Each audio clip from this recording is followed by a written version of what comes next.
मैंने सब देखा। मैंने एमा को देखा।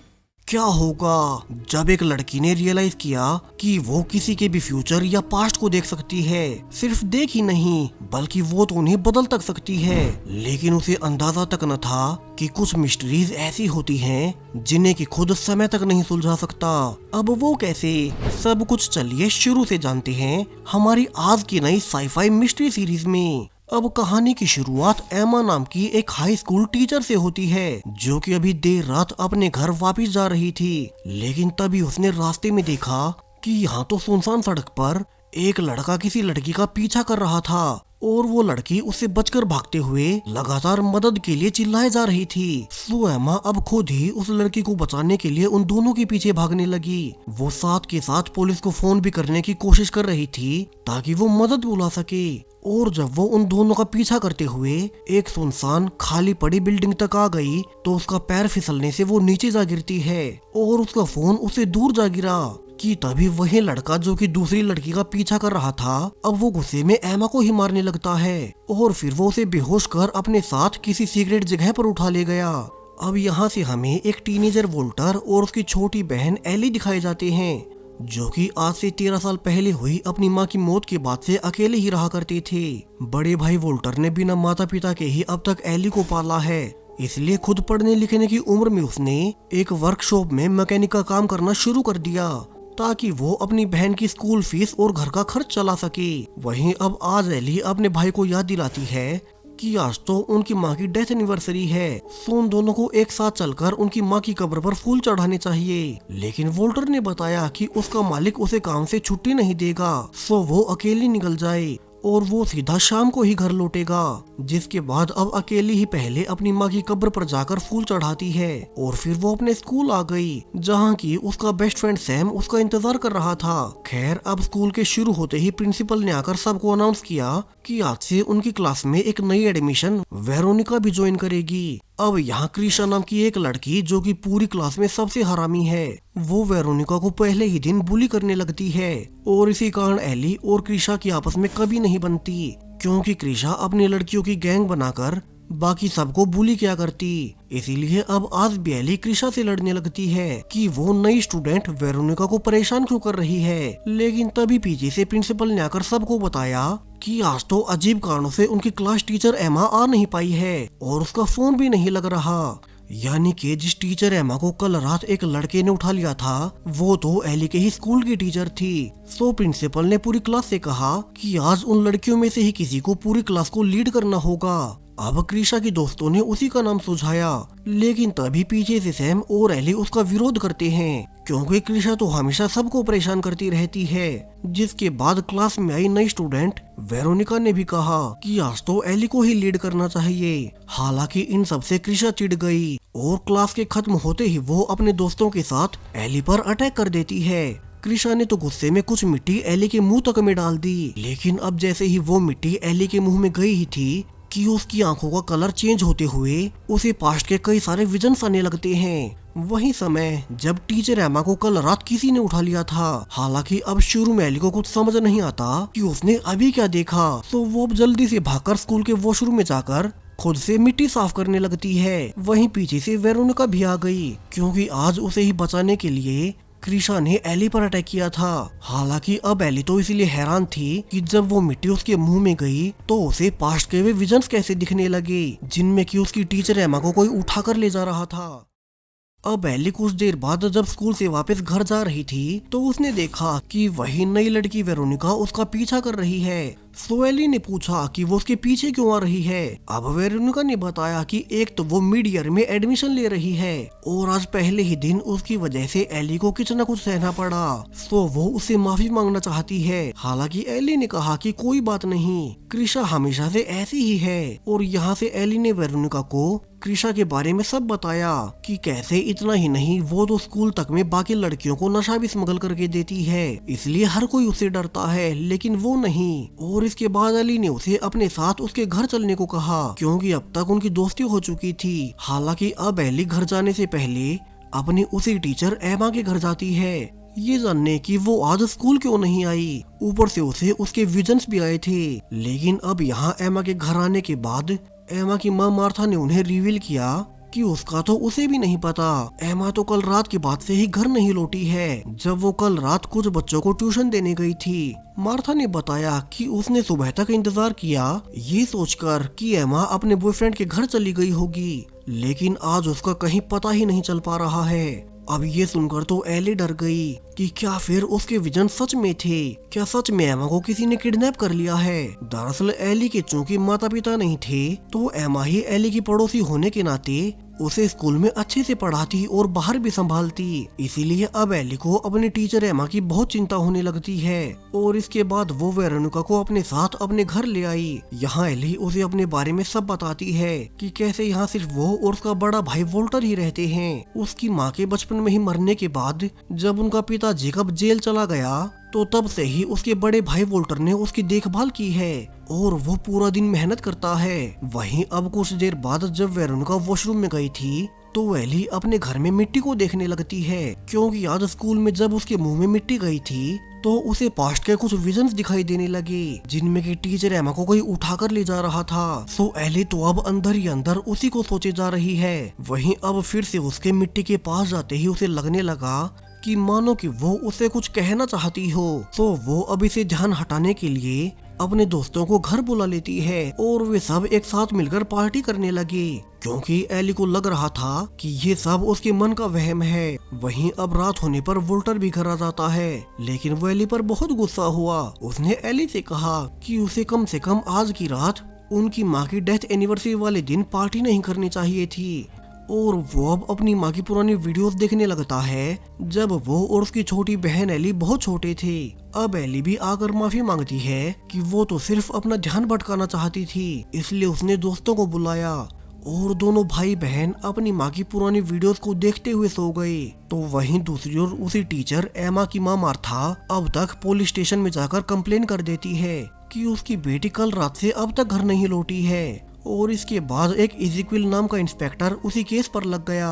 वहीं एली अब सुबह उठकर सीधा अपनी माँ की पुरानी दोस्त रेचल के पास गई और उसने उन्हें कल दिन में होने वाले हादसे के बारे में बताया कि कैसे एक लड़ाई के दौरान उसके मुंह में मिट्टी जाने से उसे लगा कि वो पास्ट में उस समय में चली गई है जब उनकी टीचर एमा किडनैप हो रही थी। और अजीब बात कि वो रियल में ही अब तक घर नहीं लौटी है। तो क्या वे विजन सच थे? अब ये सुनते ही रेचल ने रिवील किया कि हाँ, वो सब बिल्कुल सच था। ऐसा ही कुछ एली की माँ के साथ भी हुआ करता था। और यहाँ से रेचल अब एली को सब बताने लगती है कैसे हमारी दुनिया अलग अलग एलिमेंट से मिलकर बनी है। वहीं किसी किसी इंसान के पास ऐसी एबिलिटीज होती हैं कि वे किसी खास एलिमेंट से खुद को कनेक्ट कर सकें। यानी कि रेचल के अनुसार एली के पास खुद को मिट्टी से कनेक्ट करने की एबिलिटी है। और जब कल उसके मुंह में वो मिट्टी गई थी, वही मिट्टी जिस पर कि कभी शायद से टीचर एमा खड़ी होंगी, तो उसे पास्ट की वही इवेंट दिखने लगी जब एक रात पहले टीचर एमा को किसी ने उठाया था। यानी कि एली ने जो कुछ भी देखा वो सब सच था। अब एली ये सब जानने के बाद जब स्कूल भी आती है, तो उसने देखा कि यहाँ तो हर और बहुत सी पुलिस आई हुई है, जिनमें से एक ऑफिसर इज़ेक्विल सबको रिवील करता है कि उनकी टीचर एमा कहीं मिसिंग हो चुकी है और अगर किसी को भी उनके बारे में कुछ भी पता हो तो वे पुलिस को बता दें। सो अब यहाँ से एली सैम और वेरोनिका के साथ सीधी फिर से टीचर एमा के घर जाती है ताकि वहाँ एमा की माँ मार्था की मदद कर सके। इसी बीच एली अकेले में एमा के घर से मिट्टी लाने लगती है, क्योंकि उसे पता था कि वो इसकी मदद से अपनी पास्ट या फ्यूचर में देखने की एबिलिटी से एमा को ढूंढ सकती है। और इस बार भी जब उसने एमा के घर की मिट्टी को खा लिया, तो फिर से उसकी आंखें चमकते हुए उसे पास्ट के विजन्स आने लगते हैं, वही जगह जहां से एमा को किडनैप किया गया था। तो अब एली सैम और वेरोनिका के साथ सीधा भागकर उसी जगह पर जाती है। यहाँ उसने उन दोनों को उस पर भरोसा करने को कहा कि इसी सेम जगह से एमा को किसी ने उठाया था और ये सब उसने अपने पास्ट के विजन्स में देखा है। वहीं उसने अपने भाई वोल्टर को भी काम से बुला लिया ताकि वो एमा को ढूंढने में उनकी मदद कर सके। तो वहीं पुलिस ने भी अब तक एमा के फोन को ट्रेस करना शुरू कर दिया था, क्योंकि वो अब तक एक्टिव है। जबकि एली अब वोल्टर और अपने दोस्तों को सच बताने लगी कि कैसे वो मिट्टी को खाकर किसी भी इंसान का पास्ट या फ्यूचर को देख सकती है। बस अभी उसका इस पर कंट्रोल नहीं है कि वो पास्ट देखेगी या फ्यूचर। वहीं अब जैसा कि हो रहा ही था, शुरू में वोल्टर समेत एली के दोस्तों को भी भरोसा नहीं होता कि वो ऐसा कैसे कर पा रही है। लेकिन एली ने कहा कि उसने पास्ट में देखा था कि एमा इसी सेम जगह से किडनैप हुई और यहीं उसका फोन गिर गया था। तो भी वे सभी मिलकर उसका फोन ढूंढने में मदद करें। सभी अब एली का मान रखने के लिए ऐसा ही करने लगते हैं और बिल्कुल सेम जिस जगह पर एली ने कहा था, उन्हें उसी जगह पर सच में ही टीचर एमा का फोन गिरा मिल गया, जिससे कि सब हैरान होते हैं। और अब सभी सोच ही रहे थे कि क्या सच में एली पास्ट या फ्यूचर को देख सकती है कि तभी उन्हें दूर से पुलिस की गाड़ियां आते हुए दिखाई देने लगती हैं, क्योंकि वे भी यहाँ एमा का फोन ट्रेस करते हुए आ गए। सो वोल्टर ने बाकी सबको छुपने को कहा, वरना तो पुलिस उन्हीं सबको एमा के केस में पकड़ लेगी। वहीं एली अब भागने से पहले यहाँ से मिट्टी भी उठा लेती है ताकि वो उसे खाकर एमा भी कहाँ होगी वो देख सके। जबकि यहाँ तो पुलिस ने वोल्टर को ही पकड़ लिया, क्योंकि एमा का फोन इस वक्त उसी के हाथों में था। तो उन्हें लगा कि वोल्टर ने ही एमा के साथ कुछ गलत किया होगा।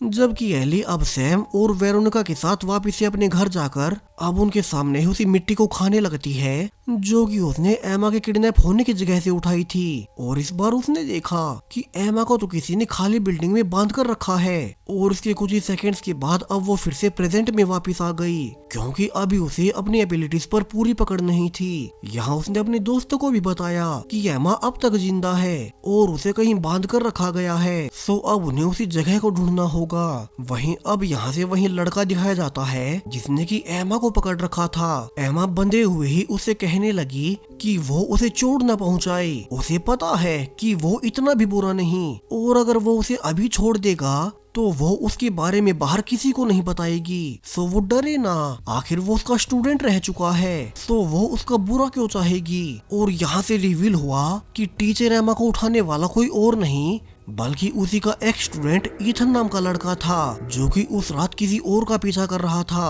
और जब एमा ने उसे देख लिया तो उसने डर के मारे एमा को ही उठा लिया ताकि वो उसके बारे में बाहर किसी को न बता सके।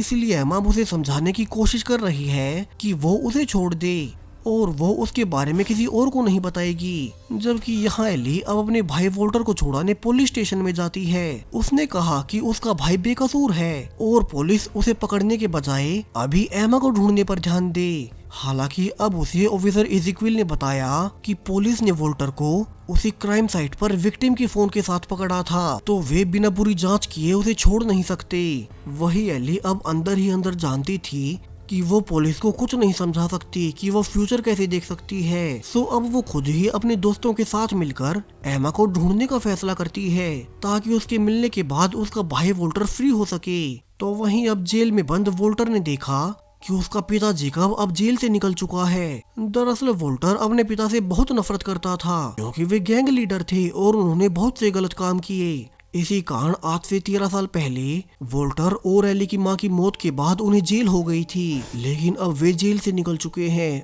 और जब वे वोल्टर से मिलने भी आए तो वोल्टर ने कहा कि वो उसे और उसकी बहन एली से दूर ही रहे, अब उन दोनों का उससे कोई नाता नहीं है। वहीं अब तक पुलिस को एमा के फोन से एमा के साथ वोल्टर और उसकी बहन एली के फोटोज मिल चुके थे और इससे तो उनका शक और बढ़ गया कि वोल्टर अंदर ही अंदर एमा से प्यार करता होगा, इसलिए उसने उसके मना करने पर उसके साथ कुछ गलत कर दिया है। सो वोल्टर को 24 घंटे का समय दिया गया कि अगर उसने कल तक अपना जुर्म कबूल नहीं किया तो पुलिस उसे यहाँ से मेन जेल में शिफ्ट कर देगी, जहाँ की बड़े क्रिमिनल्स रहते हैं और वे बहुत खतरनाक हैं। वहीं पुलिस अब एली के घर पर रेड भी कर देती है, क्योंकि उन्हें लगा कि वोल्टर ने ही एमा को पकड़कर अपने घर पर छिपा रखा होगा। जिस पर एली अब ऑफिसर इज़ेक्विल को समझाने की कोशिश भी करती है कि कैसे उन दोनों भाई बहन के अकेले होने से टीचर एमा और उनकी माँ मार्था उनकी देखभाल किया करती थी, इसलिए पुलिस को वोल्टर और उसकी फोटोज एमा की फोन से मिली हैं। उन्होंने कुछ गलत नहीं किया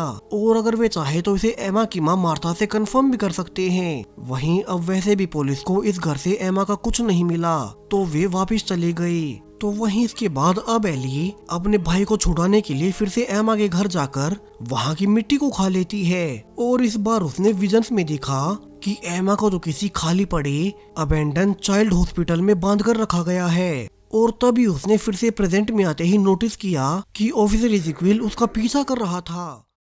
तो वो आखिरकार उन्हें सब सच बता ही देती है, कैसे वो मिट्टी खाकर पास्ट या फ्यूचर देख सकती है। और उसने अभी विजन्स में देखा कि एमा को तो किसी ने खाली पड़े चाइल्ड हॉस्पिटल में बांध कर रखा है। अब इज़ेकियल ऐसी ही एक लोकेशन को जानता था और वो अब एली को परखने के लिए उस पर भरोसा करते हुए जल्दी से उसे अपने साथ लेकर उसी लोकेशन पर जाने लगता है। सेम वही लोकेशन जो कि एली ने अपने विजन्स में देखी थी। अब दोनों जल्दी से बिल्डिंग के अंदर जाकर एमा को ढूंढने लगते हैं। वहीं एली ने चूंकि अपने विजन्स में इस बिल्डिंग को पूरा देख रखा था, तो वो अब इज़ेकियल को सीधा उसी रूम में ले जाने लगी जहाँ की एमा को बांधा गया है। जबकि अब तक अंदर ईथन को किसी के इसी बिल्डिंग में आने की आवाज आ गई और वो एमा को खोलकर अपने साथ लेकर बाहर निकलने लगता है ताकि कोई उसका चेहरा न देख सके। और इसी बीच जब एमा उसे रेजिस्ट कर रही थी तो ईथन से गलती से गन चल जाती है और एक गोली एमा को जा लगी। वहीं इसी शूटिंग की आवाज से इज़ेकियल और एली अब दोनों भागकर देखने जाते हैं और उन्होंने देखा कि अब तो यहाँ पर घायल एमा गोली लगने से बहुत दर्द में थी और वो उनके सामने ही दम तोड़ देती है। जबकि ईथन तो बिना अपना पूरा चेहरा दिखाए पीछे के रास्ते से बाहर निकल गया और बच गया। अब एली को बहुत बुरा लगता है कि वो चाहकर भी एमा को नहीं बचा सकी। इसके बाद निराश एली अपने घर आकर देखती है कि फाइनली पुलिस ने उसके भाई वोल्टर को फ्री कर दिया था। सो एली अब अपने भाई वोल्टर से माफी मांगती है कि उसकी वजह से वो भी खतरे में पड़ गया और फिर भी वो कुछ नहीं कर सकी, वो एमा को बचा नहीं सकी। जबकि उसका किलर भी उनसे बच निकला और उन्हें तो उसका चेहरा तक नहीं पता। तो वहीं अब तक वहीं लड़का ईथन अपने घर वापस लौटता है ऐसे एक्टिंग करते हुए मानो कि आज कुछ हुआ ही ना हो। और यहाँ से रिवील हुआ कि ईथन तो असल में एली के ही बेस्ट फ्रेंड सैम का बड़ा भाई है और अभी किसी को भी नहीं पता कि उसी ने एमा को मारा है। जबकि दूसरी ओर एली ने अब तक फैसला कर लिया कि आज के बाद से वो फिर से मिट्टी खाकर किसी और इवेंट में दखल नहीं देगी और अपनी लाइफ को नॉर्मली जिएगी। जबकि अब जब वोल्टर अपनी वर्कशॉप में वापस काम पर गया तो उसका ओनर उसे जॉब से निकाल देता है क्योंकि पुलिस द्वारा पकड़े जाने के बाद से अब कोई भी वोल्टर पर भरोसा नहीं कर रहा। वहीं अब शाम होने पर जब एली अपने घर पर ही थी कि बाहर उससे इंस्पेक्टर इज़ेकियल मिलने आता है और उसने कहा कि उसे अपने एक और केस में उसकी मदद चाहिए। दरअसल पिछले काफी दिनों से एक बच्चा इयन मिसिंग है। सो इज़ेकियल चाहता था कि एली उसके साथ चलकर उस बच्चे के घर से मिट्टी खाकर उसका पता लगाए कि वो कहाँ हो सकता है। हालांकि अब एली ने कहा कि वो अपनी एबिलिटी से पहले एमा को बचाने की नाकाम कोशिश कर चुकी है और अब तो उसने फैसला कर लिया है कि वो आगे से ऐसा कभी कुछ नहीं करेगी।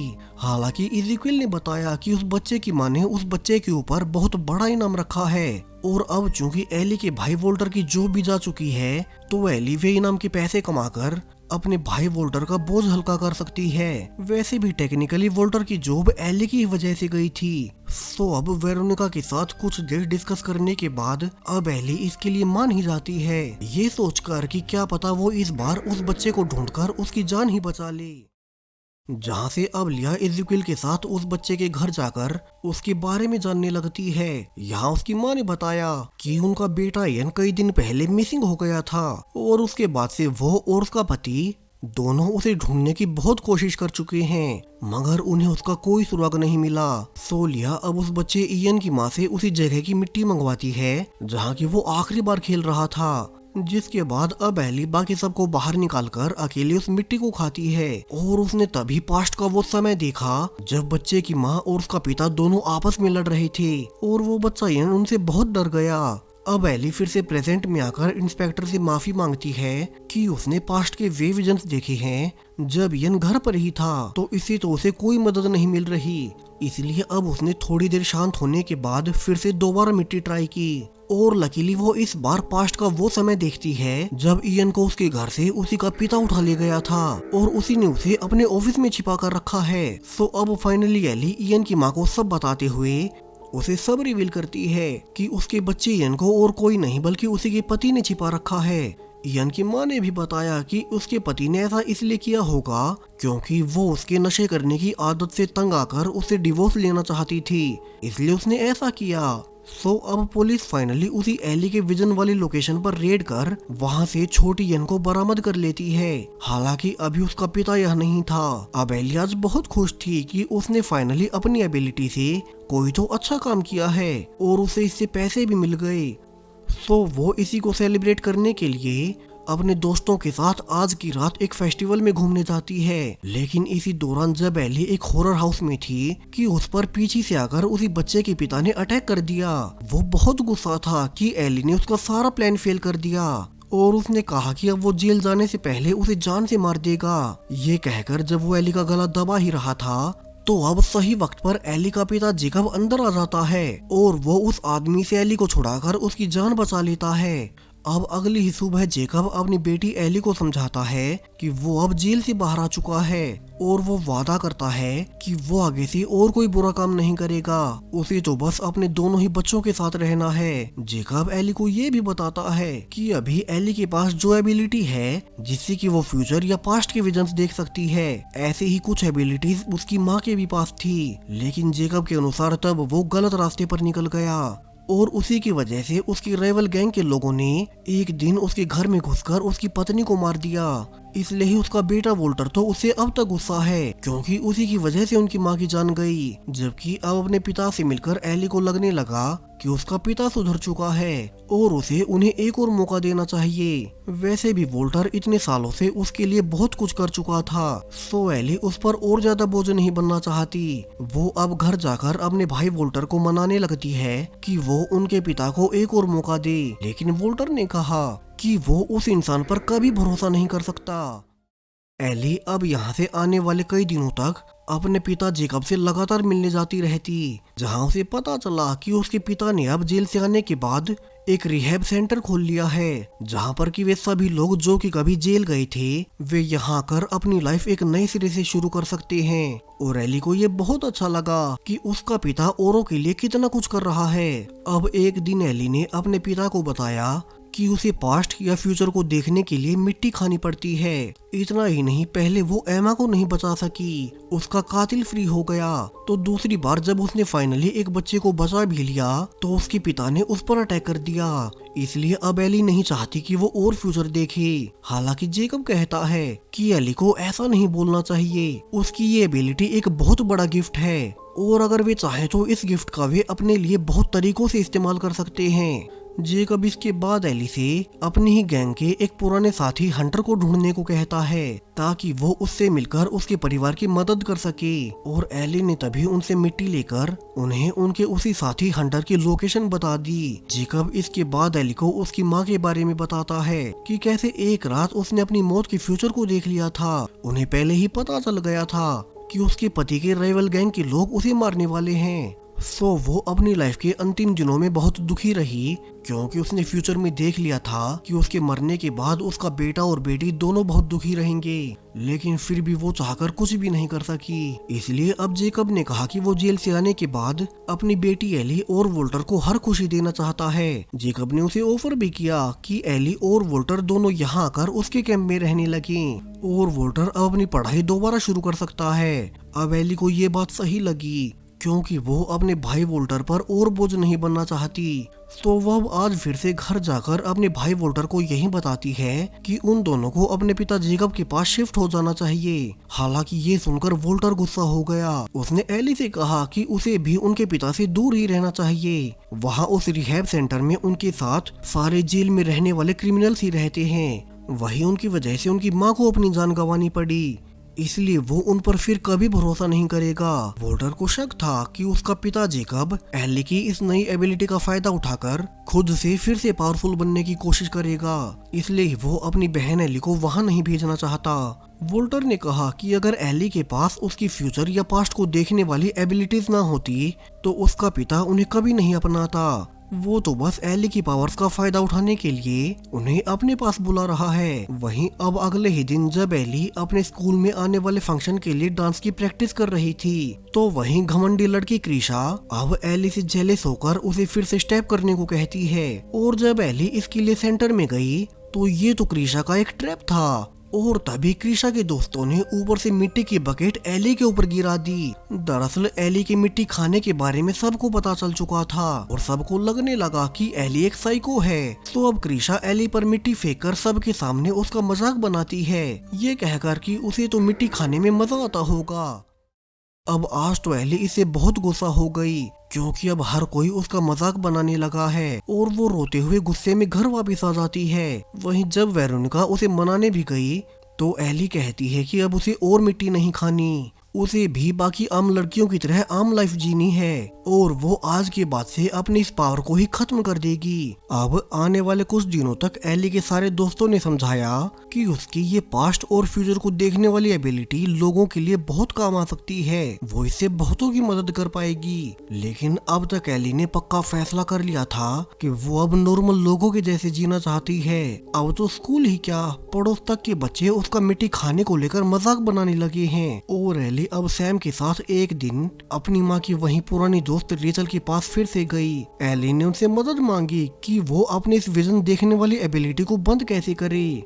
अब रेचल ने रिवील किया कि ऐसा सच में किया तो जा सकता है। उन्हें एक बूढ़ी औरत के बारे में पता है जो कि एली के शरीर में कुछ बदलाव कर उसके और मिट्टी के कनेक्शन को महसूस होने से रोक सकती है। लेकिन इसके पहले रेचल ने वार्निंग भी दी कि अगर एक बार एली ने अपनी इस पावर को खो दिया तो फिर उसका दोबारा किसी भी एलिमेंट से कनेक्ट कर पाना बहुत मुश्किल हो जाएगा। हालांकि एली अब कुछ नहीं सुनती और वो सैम के साथ अब रेचल के बताए उसी बूढ़ी औरत के एड्रेस पर चली जाती है। यहाँ ये औरत एली की माँ को भी जानती थी और उसे पता था कि एली को ये एबिलिटी उसी की माँ से विरासत में मिली है। तो वो अब एली के जिद करने पर फाइनली उसके शरीर में कुछ बदलाव कर उसके समय को परसीव करने वाली एबिलिटी को ही बंद कर देती है। जिसके बाद एली ने फिर से मिट्टी खाकर ट्राई किया और सरप्राइजिंगली इस बार कुछ महसूस नहीं होता, उसे कोई विजन्स नहीं आए और वो बहुत खुश होती है कि अब वो फाइनली आम लोगों के जैसे ही लाइफ जी सकेगी। क्योंकि पिछले कुछ हफ्तों से जब से उसे ये एबिलिटी मिली थी तब से सबसे ज्यादा तकलीफ उसे ही हुई है और उसकी लाइफ अब पहले जैसी नॉर्मल हो जाएगी।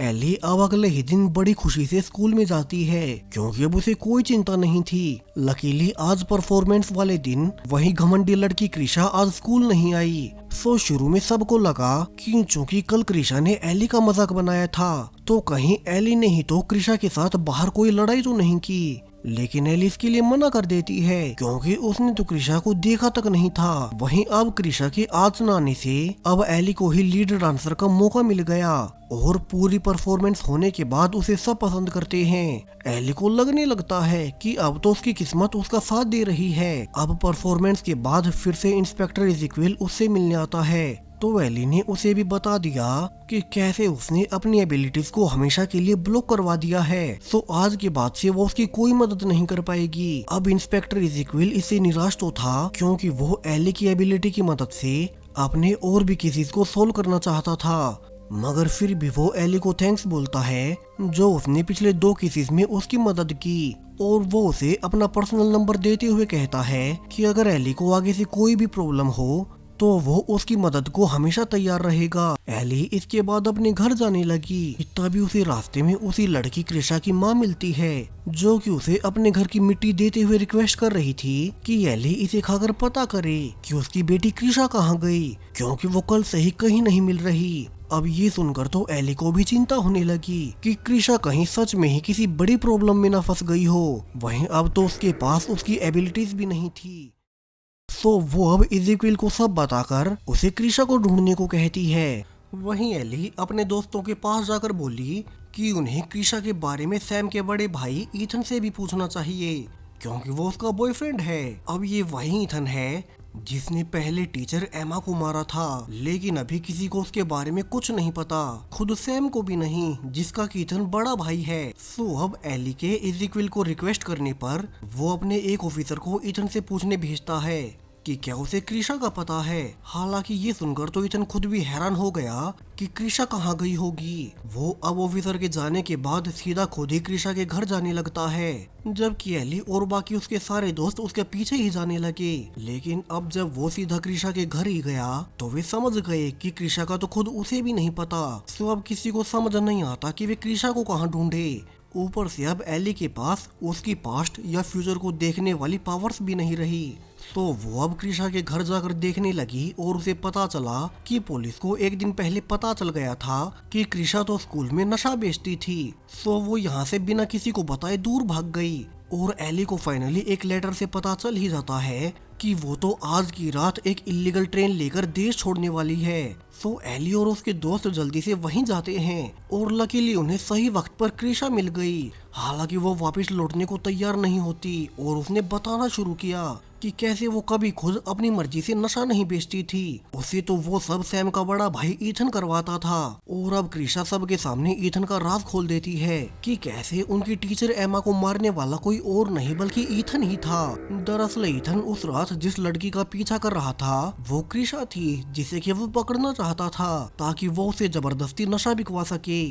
और जब उसे ऐसा करते हुए एमा ने देख लिया तो ईथन ने पहले उसे पकड़ लिया और फिर पुलिस के आने पर उसे गोली मार दी। यानी कि इन सब के बारे में कृषा को पहले से पता था। इसलिए कल जब पुलिस को पता लगा कि कृषा भी नशा बेचती है तो वो देश छोड़कर भाग रही थी, क्योंकि अगर वो पकड़ी गई और उसने ईथन का नाम पुलिस में दिया तो वो न सिर्फ उसे बल्कि उसकी पूरी फैमिली को मार देगा। वहीं अब जब कृषा बाकी सबको ये सच्चाई बता ही रही थी कि तभी उन्हें पीछे से ईथन आता हुआ दिखाई देता है, जो कि यहाँ तक एली और उसके दोस्तों का पीछा करते हुए आ गया और वो अब सीधा कृषा पर अटैक कर देता है। लेकिन उसके पहले ही यहाँ ऑफिसर इज़ेक्विल आकर ईथन को पकड़ लेता है, क्योंकि यहाँ आने से पहले ही एली ने इंस्पेक्टर इज़ेक्विल से मदद मांगी थी कि वो कृषा को लेने जा रही है और वो भी यहीं आ जाए। जहाँ से फाइनली ईथन, जिसने की टीचर एमा को मारा था, वो पकड़ा ही गया और उसे सारी सजा भुगतनी होगी। तो वहीं ऑफिसर इज़ेक्विल एली के कहने पर कृषा को फ्री कर देता है और उसने नशे के सारे केसेस सिर्फ ईथन पर ही लगा दिए। अब आखिर में कृषा एली और उसके दोस्तों से माफी मांगती है, जो वो हमेशा उससे क्लास में लड़ाई किया करती रहती थी, और उसने वादा किया कि वो आगे से अब ऐसा कभी नहीं करेगी। अब वो सुधर चुकी है। वहीं एली भी अब फिर से उसी औरत के पास जाकर अपनी स्पेशल एबिलिटी को रिएक्टिवेट करवा लेती है, क्योंकि अब तक उसे समझ आ गया था कि वो अपने पास्ट और फ्यूचर के विजन से कितनों की मदद कर सकती है। अब एली के लिए भी सब ठीक हो गया और वो आखिर में अपने सारे दोस्तों को हंसते खेलते देख अपने रूम में आती है, जहाँ की अब बहुत सारे मिट्टी के बॉक्सेस रखे हुए थे। ये सारे ही मिट्टी के बॉक्सेस उसे इज़ेक्विल ने भेजे थे, जिनसे कि एली अब एक एक कर इन सारे केसेस को सोल्व करने की कोशिश करेगी। यानी कि आखिर में एली अपनी इस एबिलिटी का इस्तेमाल सभी लोगों की मदद के लिए कर रही है। और इसी होपफुल एंडिंग के साथ ये पूरी ही सीरीज यहीं पर खत्म हो गई। सो वीडियो को लाइक और चैनल को सब्सक्राइब करें और भी ऐसे ही नए सीरीज के लिए। Thank you.